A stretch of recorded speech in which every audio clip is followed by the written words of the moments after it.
I love that applause. Me too. Hello, everyone. I'm Mike, I'm Matt. and this is Mind Your Own Business with Mike and Matt Vodcast. So our plan today is to interview business owners and entrepreneurs and ask them a few questions that we hope will be inspirational for our viewers and listeners who want to learn how they can become better business owners and entrepreneurs themselves. And our goal is to leave you with at least one good business nugget each time. So for our guests today, we've asked Ira Rovitz and Dennis Galante to join us and talk about the current state of the commercial and residential real estate markets in New York today and how each of them got into the real estate business. So Matt, by way of introductions. So Ira is Executive Managing Director at Newmark and the recipient of the Real Estate Board of New York City's Most Ingenious Deal of the Year Award. He represented the New York City Health and Hospitals Corporation and consolidated 7 locations into 560,000 square feet at 50 Water Street. Pretty impressive. And Dennis is Mr. Manhattan, the native New Yorker and residential real estate broker focusing on fine Manhattan and Brooklyn homes. Well, gentlemen, let's get to it. Matt? So Ira, what's happening in the commercial real estate market in New York City today, and what's it look like? Well, first, I'd like to say it's an honor and a privilege to be sharing the screen with Dennis, Mr. Manhattan. How lucky are we all? So, I love you, Ira, and you look great. Yeah, for someone who had 7 surgeries, I bounced back. So, the market is a bit strange right now. So, in terms of occupancy, it's a smidgen under 13% of the workforce has returned back to the office, physically back to the office. There's 18 million square feet of sublease space out in the market. We expect the number to rise to 21 million square feet of sublease space. The number's a little bit deceiving because it might be a little bit risky to take a sublease given the financial strength of the sublessor, but that's yet to shake out. The velocity of the market right now is short-term deals. We're seeing basically people kind of sitting in place, sitting on the sidelines, renewing, staying in place, 1 to 2 year deals versus long-term deals. The average rent to a layperson who's not in real estate, the average rent has only dropped about $2.55, a little over 3%. People can't figure that out. They look at everything. They think the world's, going to hell, and the rent hasn't dropped. But what has dropped is the average rent also, by the way, is about $76 in Manhattan. But is that Midtown, Ira? Huh? Is that Midtown? That's the average of Midtown South, and downtown. But what has dropped is the net effective rent. So the landlord has been giving more out in concessions, so more free rent has been being given out, and more tenant improvement allowance to build out your space. So that's bringing the net effective to 20% or better in many cases. Got it. So Ira, who's your core client? So my core client is a company that's about 10,000 square feet, probably around 100 employees or so, give or take. Companies who are looking to expand or contract. And what I bring to the table is my ability to assemble a top-notch team, second to none. And that allows me to connect real estate to my company, to my clients' business goals. When I represented Health and Hospitals Corporation, for example, every time we figured out the puzzle, they gave us another piece. And I had somebody that literally ran financial analysis for 2.5 to 3 years, 7 days, 24 hours a day, 7 days a week. Wow. What are you doing, if anything, different during the pandemic? Well, right now, obviously, we are actually back in the office on the brokerage side. So obviously, we're doing more virtual meetings, both with our clients and with the team that I work with. I've never really considered myself to be a space shower. I've always considered myself to be an advisor. So there's a lot more hand holding that's going on right now, more so, than ever, trying to reach out, help people through the difficult, challenging times. Lots of conversations with the younger brokers who work on our team, and how we're doing business differently now. We're rewriting the playbook, so to speak. I'm working the relationships that I have right now, and I'm doing a lot more networking, which many of you guys know, and just reaching out and seeing how we could be supportive in, in any way possible. Got it. So what are the biggest issues you're running into, and how are you planning to solve them? Well, we weren't allowed for most of the pandemic. We were not allowed to actually solicit new business. We couldn't call you up and say, could we go out and show you space? Could we do this? Was that passed by Cuomo? I don't know. I don't know if it was passed by Cuomo, but it was definitely a mandate by the Real Estate Board of New York. So we weren't allowed to, solicit. So we had to help people, through hand holding, during the difficult time. We had to educate ourselves because it was new to all of us. We had to educate ourselves on all the programs that were out there, by the state and, by the Fed and by the state. We had to learn about those programs, and we had to really more so than ever advise our clients on, on those benefits and what to do. And there was a lot of renegotiating and, leases and figuring out people who weren't paying their rent and how to restructure their leases. So it was a very hectic, 3 to 4 months when the pandemic really, got into full bloom, so to speak. Right. What are you expecting for this year? Well, also, this year we're waiting for the like herd immunity, waiting for, everyone to get vaccinated. We're, slow, gradual return to the workspace. People are still afraid to take mass transportation, but people, I've taken it. I could tell you, I've been in the subways, I've been on the buses, and it's, I'm not scared. I'm not nervous. I haven't received the vaccine yet, but there are, the sentiment is people are waiting to, to get back. People would like to get back to work. The working from home only works for a certain period of time. You have to have the interaction, obviously, with your co-workers. The commercial real estate market, despite what people think, it's not dead. People can't work from home forever, and we're working a little bit differently now. So people who are interested perhaps in space, normally we would have maybe brought in the architect. He would have been the first person that we called and done a space study. But what we're doing now is we're bringing in our workplace strategies group. So to tell you what would be different physically about the office. And there seems to be a lot more financial analysis going on. And, we're hopeful.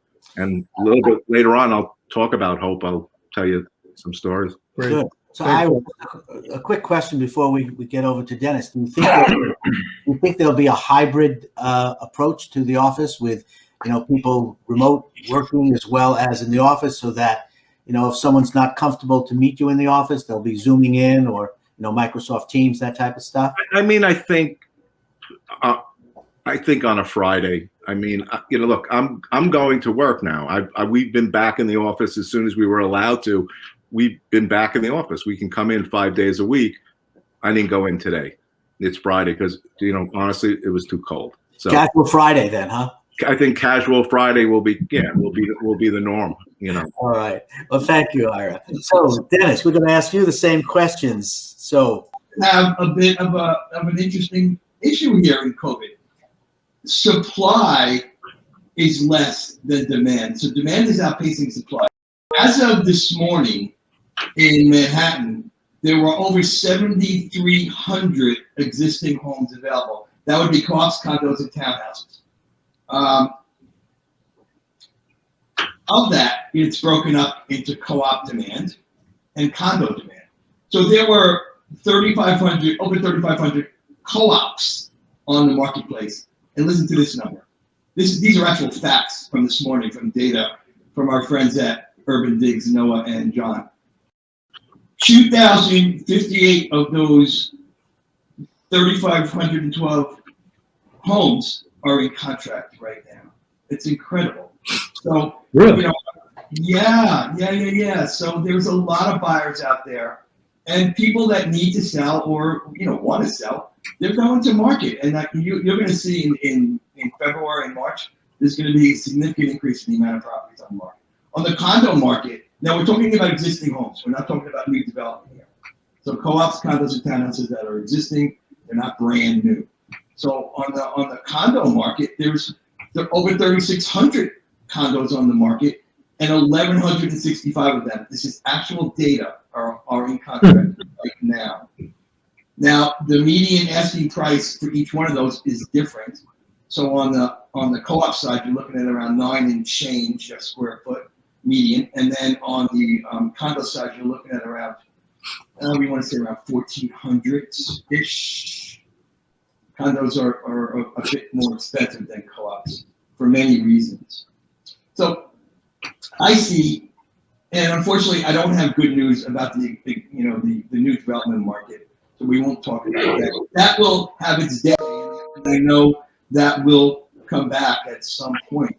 But this is the greatest city in the world, and can I prove that? I don't know. I can tell you it is, and I know it is because I was born and raised here. But I know that people love it here. It's never been an issue that Manhattan real estate didn't gain value. Of course, if you bought at the high, I think, there were issues with that, but it's a valuable place. And if you really need to be here and want to be here, there are definitely homes available for you to purchase. So I have to talk about Brooklyn quickly. I know you want to move on. So Brooklyn has been on fire since even before, like June, when the markets opened up again. Everybody wants to go to Brooklyn, and Brooklyn's going crazy now. So the amount of business going on in transactions in Brooklyn would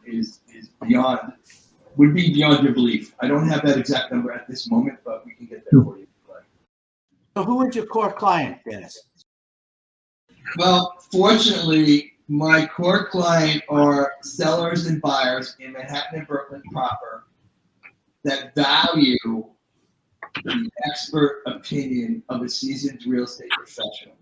So on one day, I could be working with an estate property that's for sale, and it needs work.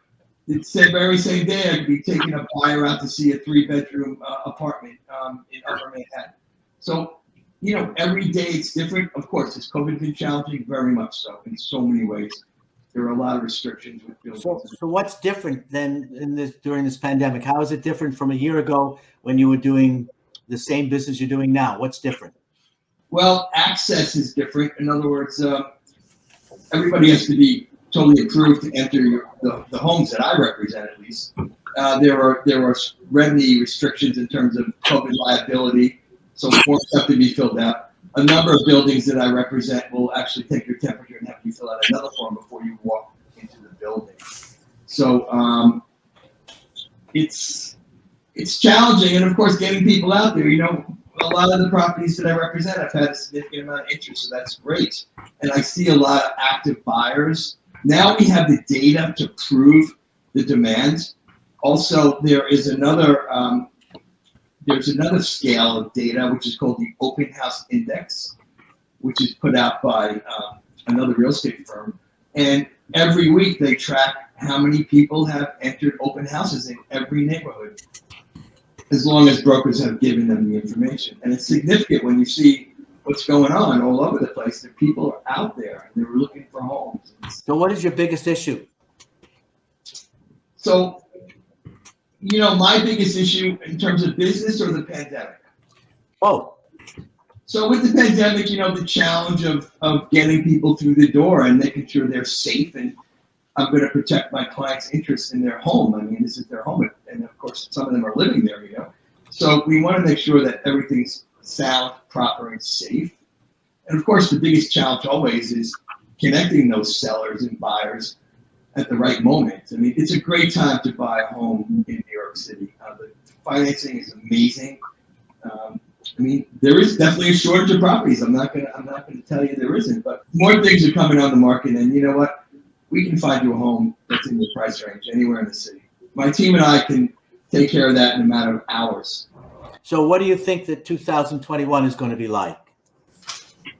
I think as we go forward, and as Ira mentioned, when we get herd vaccinations, we're going to get back to where it was. This is a bad storm.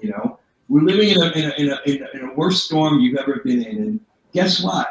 I'm tired of the storm too. But you know what? You got to hold on, because this is New York City, and even other cities, Brooklyn, come on, it's an amazing place. There's an ocean in Brooklyn, by the way.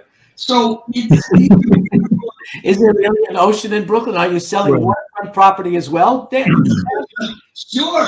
But this is an amazing place like no other in the world. It's New York City, and well, ladies and gentlemen, if you haven't heard it now, you know that Dennis, Mr. Manhattan, is as optimistic as you can find, but so is Ira. So it's really good to hear that both of them are as optimistic about what's going on. So now we're going to get a little personal. Right. So, gentlemen, let's talk about why you both went into this business. Ira, why'd you start your business? So prior to real estate, I was working for Cartier, and I was selling just insanely expensive items on the wholesale level to the stores. And I wanted to get out. I wasn't really enjoying it any longer, and I wanted to get out. And I used it as a stepping stone to get into real estate. And what's your goal in being in the real estate business? Well, the end goal is to be able to retire comfortably. It's not a business that we could sell to the next person. We can't sell, Dennis and I can't sell our book of business and move on. It's just one day we're going to just turn the lights out and not come back. Right. So how are you making decisions, for the business? So, basically listening very carefully to feedback, both internally and externally, strategize, with my team, collect their input.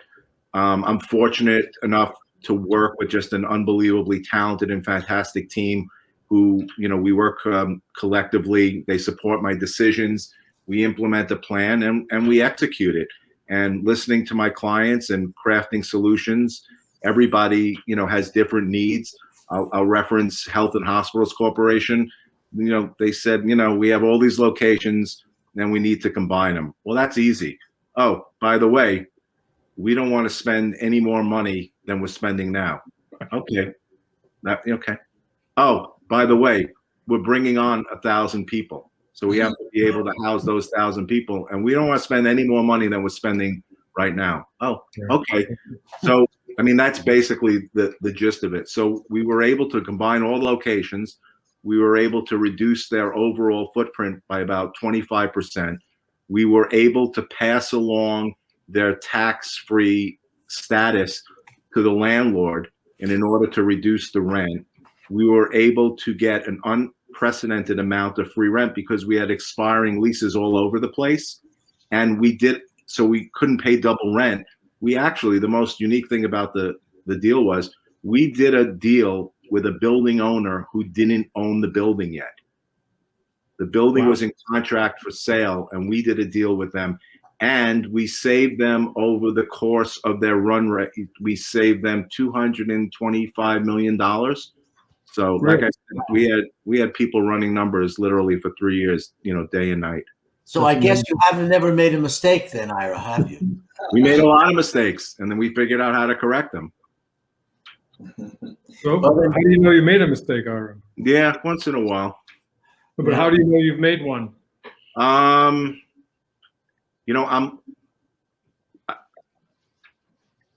went to one of my daughter's graduation about 2 years ago. Her smaller graduation, which was from, and I keep referencing things that aren't in real estate because a lot of times people get bogged down and they want to tell you all about their real estate knowledge, and it's not. It's a lot of common sense.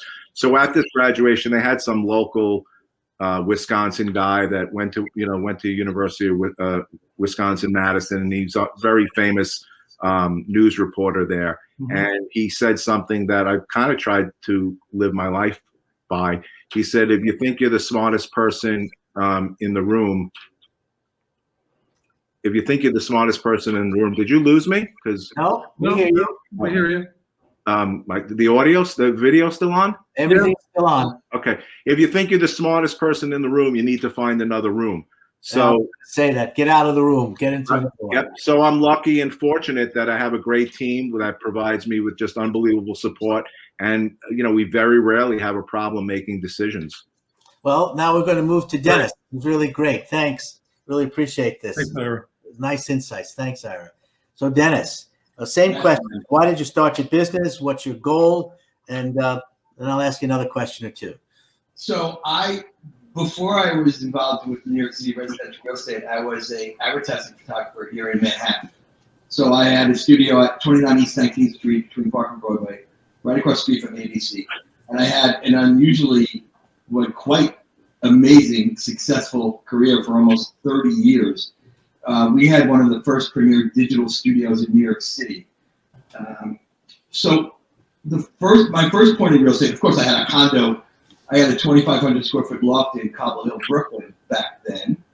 And I started buying in May of 2001. I bought my first investment condo on Union Square. We closed right before the events of September 11th. Now, going forward, I was in contract to buy 3 more apartments, and we closed right after September 11th. So I had 4 rental condominium properties in the wake of September 11th that I rented out immediately. And that shows you the power of New York City in that situation, which was a drastically sad and frightening situation. So, it's a great place, and I can't stress that anymore. And I promise I keep going back to that, but I love it here. I'm born and raised here, so it's important to me to stress how valuable New York City property is, and going forward, it can only get more valuable. So you need a place to live, and if you want to live in New York, we can definitely help you get there. So, Dennis, how do you know when you've made a mistake? Well, I would assume it's obvious from the results. So, I try not to make mistakes, but of course, everyone makes mistakes. So we have a great team at Bond, and of course, I've got my wife, Kathy, to bounce ideas off of. And you need to speak up, Dennis. You've got to get closer to the mic, buddy. Yeah, I'm getting as close as I can, Michael. I don't know. Kiss it. It's okay.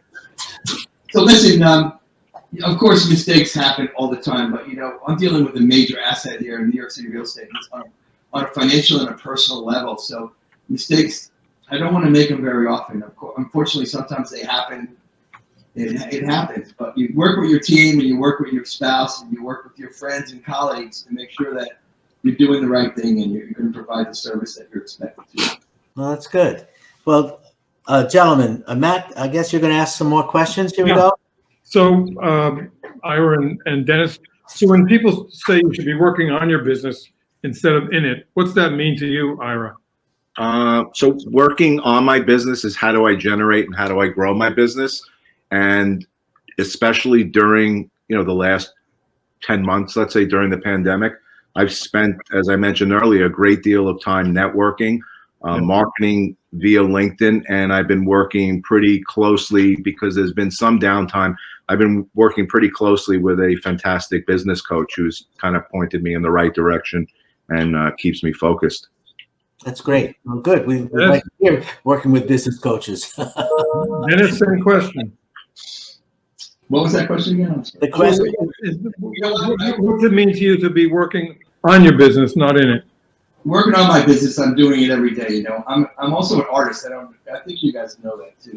In addition to being a photographer, real estate broker, and an artist, pre-COVID we had a lot of events. I created Mr. Manhattan's Happy Hour. We go to different venues and we'd have a happy hour once a month with different colleagues and people in all different industries. It was a great event, and it will continue when COVID comes to an end.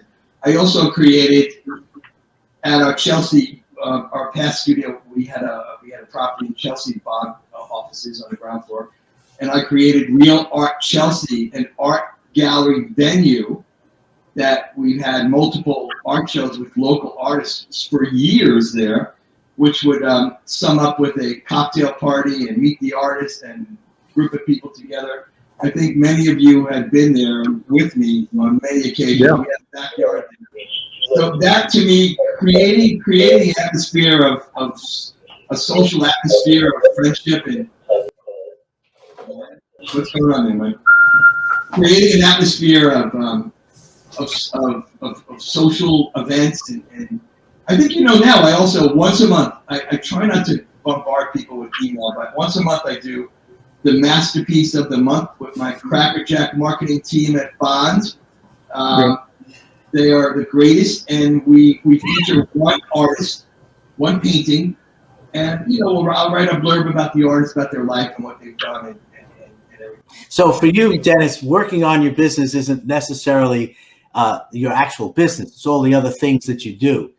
So yeah, working on my business is trying to make me the very best Mr. Manhattan Dennis Galante I can be, and if it's through art, culture, food, and wine, and being with people, which is the most important thing, because business is about people. It may appear to be about money and real estate, but at the end of the day, it's always about people.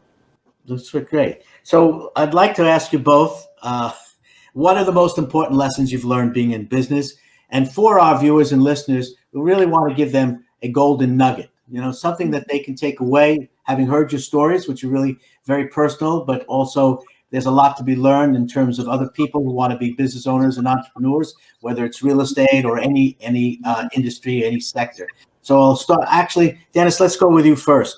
What's the most important business lesson you've learned, and what's a golden business nugget you could give somebody who is either starting in your business or somewhere else?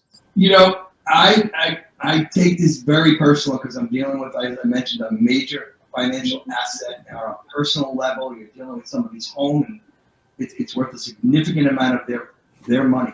So to me, I take it personal, and I like to treat my clients as family.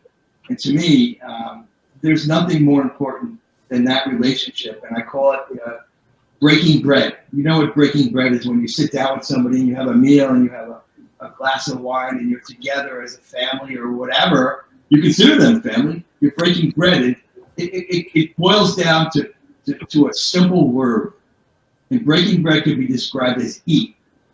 It's constantly and always ethics, authenticity, and trust. Those three things, if you can prove that every day and be that, wake up in the morning, look in the mirror and say, you know what? I am that. And that's what I'm going to be going forward. You'll have no regrets. And everything you are what you eat. Manger, manger, manger. Pretty much. So Ira, thank you. What would you say is the most important lesson you've learned, and what's your golden business nugget? So there are three things. The first would be tenacity. Second would be relationships. And the third would be out of the box, what I like to call out of the box, renegade, disruptive thinking. I have to be different than my colleagues and my competitors. In terms of the golden business nugget, there's two things. And I think I've learned a lot from my father. My father was in the wholesale meat business. He only retired maybe 2 years after Hurricane Sandy at 88 years old. My father left the house every day at 3 o'clock in the morning. He came home at 5 o'clock. He never complained, always had a smile on his face. So I think, I learned my work ethic from him. So if you work hard and you surround yourself with talented people, you will succeed. There's no shortcuts and there's no substitute for hard work. And just to relate something to just something that just went on recently that I think is very important. As Dennis had mentioned, and he's so passionate, we do live in the greatest city in the world. And that's not to take anything away from LA or Chicago or any of the other great cities. But the reason, it was Wednesday was Holocaust Remembrance Day. And if you ever listen to these people who have survived the Holocaust, they walked out of the front gate of the Holocaust wearing, tattered pajamas, essentially. They were physically and emotionally abused. They walked out of there with nothing in their pockets. And you ask them, how did you do it? And they all answered the same thing. I had hope. So we all need to have hope and, know that this thing will, it's a blip and it's going to turn around and things are going to get better. That's great. So, perfect. Well, folks, there you have it. Well, actually, Matt, let's hold on for 1 second. Okay. Actually, go ahead. You repeat them, and I want to reiterate them as well. Go ahead. All right. So there you have it, folks. We've got some good business nuggets. One, surround yourself with the best people and hard work. There's no substitute for hard work. And Dennis's nugget, always remember to eat. Ethics, authenticity, and trust. Yeah. And actually, maybe we can get an acronym from Iris. Maybe the acronym would be TROBE. T for tenacity, R for relationships, O for out of the box, and B for be different. So we've got EAT and we've got TROBE. Those are pretty good. Wow. This is some tea we've got here. This is amazing, Michael. Yeah. So I want to thank you guys both Ira and Dennis. I really want to thank you for joining us and sharing us with this experience, your experiences, your thoughts, your insights, and letting us know what your companies are doing to be in the forefront of the commercial and the residential real estate market. So we've been going on for just about a half hour, which is a little longer than what we usually do. So we hope that everyone is still listening and enjoying it. I know that I have. Matt, how about you? Have you enjoyed this broadcast? I think it's great. And I think this is an interest for almost every New Yorker. Yeah, I would agree. So you can subscribe to Mind Your Own Business with Mike and Matt on our YouTube channel. And we also have a Mind Your Own Business with Mike and Matt Facebook page. And we'll also be posting this podcast on our LinkedIn posts and also on videosocials.net. And I'm sure Ira and Dennis will be posting it in their places as well. So I'm Mike. I'm Matt. And together we are the Voices of Reason. And this has been another Mind Your Own Business podcast with Mike and Matt. Long live New York City. I love you. Stay positive, test negative. Thank you for watching, and see you all next time. See you soon, guys. Thank you. Bye.